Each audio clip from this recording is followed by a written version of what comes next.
بسم اللہ الرحمن الرحیم۔ السلام علیکم ناظرین، سلطان محمود غزنوی کو ایک رات کافی کوششوں کے بعد بھی نیند نہیں آ رہی تھی، کیونکہ ان کا دل بڑا بے چین ہو رہا تھا۔ سلطان نے اپنے غلاموں سے کہا، لگتا ہے آج مجھ سے کسی مظلوم پر کوئی ظلم ہوا ہے۔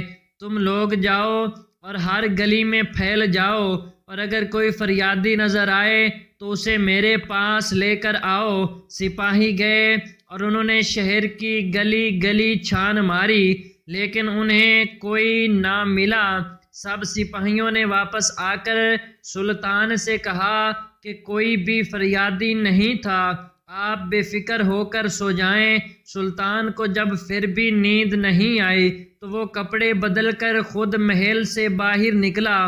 محل کی پچھلی سائیڈ میں حرم سرا کے نزدیک انہیں کسی کی فریاد سنائی دی، جو کہ کہہ رہا تھا کہ اے اللہ، سلطان محمود اپنے مصاحبوں کے ساتھ محل میں عیش و عشرت کی زندگی گزار رہا ہے، اور محل کے پیچھے مجھ پر یہ ظلم توڑا جا رہا ہے۔ سلطان نے یہ سن کر فریادی کو مخاطب کیا اور اس سے کہا کہ کیا بات ہے، تم پر کون ظلم کر رہا ہے؟ مجھے بتاؤ، میں سلطان محمود ہوں اور تمہاری فریاد رسائی کے لیے آیا۔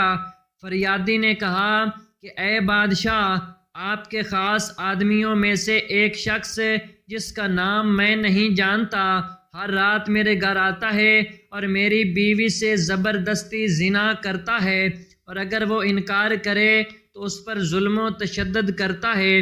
بادشاہ نے کہا کہ وہ اس وقت کہاں ملے گا؟ فریادی نے کہا کہ شاید اب وہ چلا گیا ہوگا۔ بادشاہ نے کہا کہ اب دوبارہ جب بھی وہ آئے تو فوراً آ کر مجھے اطلاع دینا۔ پھر سلطان نے اس فریادی کو محل کے دربان کے پاس لے گیا اور اسے وہ شخص دکھایا اور کہا کہ جب بھی یہ بندہ محل میں آئے تو اسے فوراً سیدھا میرے پاس پہنچا دینا، اگر میں نماز کی حالت میں بھی ہوا تو بھی پرواہ مت کرنا۔ اگلی رات وہ شخص سلطان کے پاس آیا اور بتایا کہ وہ شخص اس وقت اس کے گھر میں ہے۔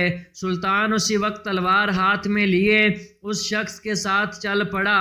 جب اس کے گھر کے قریب پہنچا تو اس سے کہا کہ گھر کے سارے چراغ بجھا دو۔ پھر اندھیرے میں ہی اس کے گھر میں گھس کر اس شخص کا سر تن سے جدا کر دیا۔ پھر سلطان نے حکم دیا کہ چراغ روشن کر دو۔ اس شخص کا چہرہ دیکھا اور سجدے میں گر پڑا۔ پھر گھر کے مالک سے کہا، اگر کچھ کھانے کو ہے تو لے آؤ، مجھے بہت سخت بھوک لگی ہے۔ اس شخص نے کہا کہ آپ جیسا سلطان مجھ غریب کے گھر کا کھانا کیسے کھائے گا؟ سلطان نے کہا، جو کچھ بھی ہے لے آؤ۔ وہ شخص ایک سوکھی روٹی اٹھا لایا، جسے سلطان نے بڑی رغبت سے کھایا۔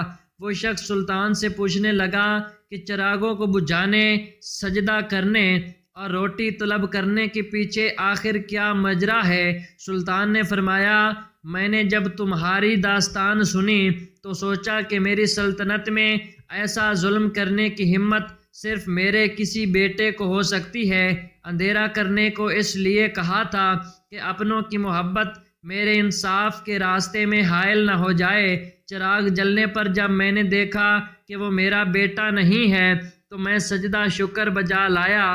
کھانا اس لیے مانگا کہ جب سے مجھے تمہاری مصیبت کا علم ہوا، میں نے اللہ کے سامنے قسم کھائی تھی کہ جب تک تمہیں انصاف نہیں مل جاتا میرے اوپر روٹی حرام ہے۔ اس وقت سے لے کر اب تک میں نے نہ کچھ کھایا تھا نہ کچھ پیا تھا۔ سبحان اللہ، ایسے ہوتے ہیں حکمران۔ اللہ تعالیٰ سے دعا ہے کہ اللہ ہمیں سلطان محمود جیسا حکمران عطا فرمائے اور ہمیں حق اور سچ کا ساتھ دینے کی توفیق عطا فرمائے۔ آمین ثم آمین۔